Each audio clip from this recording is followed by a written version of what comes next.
Oke, Assalamualaikum warahmatullahi wabarakatuh. Ketemu lagi di channel kita. Kali ini kita akan mendiskusikan tentang mesin konversi energi bagian ketiga untuk kelas C dan K. Untuk kelas C dan K, beberapa waktu yang lalu sudah saya sharing tentang materinya. Saya hanya mengutarakan sebentar. Oke, bahwa untuk mesin konversi energi ini terdiri dari beberapa, hanya merubah bentuk energi, bahwa energi tidak dapat diciptakan dan tidak dapat dimusnahkan. Kemudian pada motor bakar merubah energi panas menjadi energi gerak. Motor bakar sendiri bisa dibedakan menjadi beberapa, ada mesin bensin, ada mesin diesel, kemudian untuk mesin bensin diesel pun bisa dikategorikan, diklasifikasikan menjadi lebih kecil lagi, yaitu mesin 4 tak dan mesin 2 tak.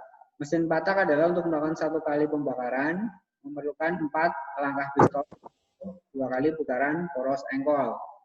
Kemudian untuk mesin 2 tak adalah untuk melakukan satu kali pembakaran, memerlukan 2 atau satu kali putaran poros engkol.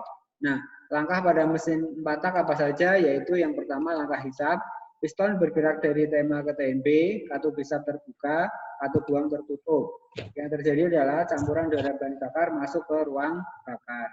Yang kedua langkah kompresi, piston bergerak dari TMB ke TMA, katup hisap dan buang tertutup. Campuran udara dan bahan bakar yang ditekan dikompresi menjadi menyebabkan suhu dan tekanannya menjadi naik sehingga mudah terbakar. Yang ketiga, sebelum mencapai TMA, busi membersihkan bunga hingga terjadilah pembakaran atau ledakan. Ini yang dinamakan langkah usaha, yaitu piston terdorong dari TMA ke TMB, katup hisap dan katup buang masih tertutup. Campuran udara bahan bakar yang dikompresi tadi dengan tambahan percikan bunga api busi, maka terbakar menjadi gas buang. Yang keempat adalah langkah buang, piston bergerak dari TMB ke TMA, katup hisap tertutup, katup buang terbuka, gas sisa pembakaran dikeluarkan. Nah, di akhir langkah kompresi mau ke langkah hisap, ada yang namanya langkah overlap, yaitu suatu kondisi di mana katup hisap dan katup buang sama-sama terbuka, yaitu mau buang dan juga mau hisap. Oke. Kemudian untuk mesin 2 tak adalah ini, piston bergerak ke atas dari TMB ke TMA, yang melakukan buang ya usaha, ya buang ya kompresi. Piston bergerak dari atas ke bawah, ya usaha ya hisap.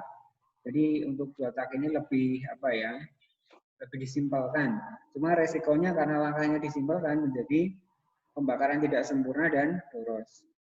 Baik, ini sudah saya jelaskan beberapa pertemuan yang lalu. Kemudian untuk mesin 4 tak secara konstruksinya adalah seperti ini. Ini komponen utamanya yaitu crankshaft, crankpin, connecting rod,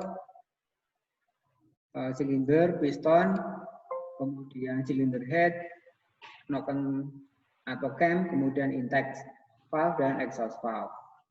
Oke, ini saya kira juga sudah paham. Kemudian saya lanjutkan sedikit materi. Nah, untuk yang mesin 2 tak dan ini dibedakan menjadi beberapa. Jadi kalau kita ngomong piston sama buringnya atau piston sama silindernya, mesin dibedakan menjadi 3. Yang pertama adalah long stroke engine, yang kedua square engine, yang ketiga over square engine. Yang pertama long stroke engine, yang berarti piston sama langkahnya atau silindernya lebih panjang langkahnya. Oke. Yang kedua square engine, yaitu diameter piston sama langkahnya sama. Jadi kalau seker sama buringnya sama panjangnya sama diameternya, maka kategori yang square engine. Yang ketiga adalah over square atau short stroke engine. Jadi langkahnya lebih pendek daripada piston. Nah, kalau yang ini implementasinya biasanya ada di mesin 2 tak. Jadi kalau 2 tak biasanya pistonnya besar, langkahnya pendek. Kalau 4 tak biasanya pistonnya kecil tapi langkahnya panjang. Nah, masing-masing punya kelebihan dan kekurangan, tinggal spesifikasi dari mesin yang dibutuhkan apa. Contoh untuk 2 tak, karena pistonnya besar, langkahnya pendek, maka di RPM bawah dia akan lebih bagus. Kalau kalian mengatakan tak ada mesin 2 tak gitu ya. Oke.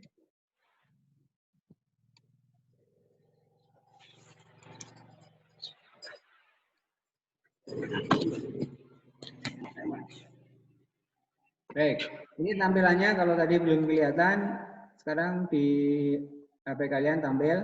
yang namanya long stroke engine, yang square engine, yang over square engine. Nah, tadi saya ulangi untuk yang over short stroke biasanya di 2 tak, pistonnya gede, tapi langkahnya pendek. Kalau yang 4 tak, pistonnya kecil, langkahnya panjang. Oke, kalau di angkatan yang 2 tak lebih unggul, tapi kalau yang di 4 tak RPM tingginya lebih unggul. Nah, masing-masing punya kelebihan dan kekurangan. Kemudian untuk menghitung cc sebuah mesin menggunakan rumus ini, total displacement yaitu Pi per 4 D kuadrat L kali N. Nah, nanti tinggal kamu masukkan angka-angkanya dari spesifikasi mesin. Akan saya jelaskan di pertemuan selanjutnya setelah UTS nanti. Saya rasa itu yang bisa saya sampaikan untuk pertemuan hari ini. Kemudian nanti materinya akan saya sharing, silakan kamu pelajari, juga akan saya kirim latihan soal-soalnya, semoga nanti bermanfaat. Akan saya matikan dalam hitungan 3, 2, 1.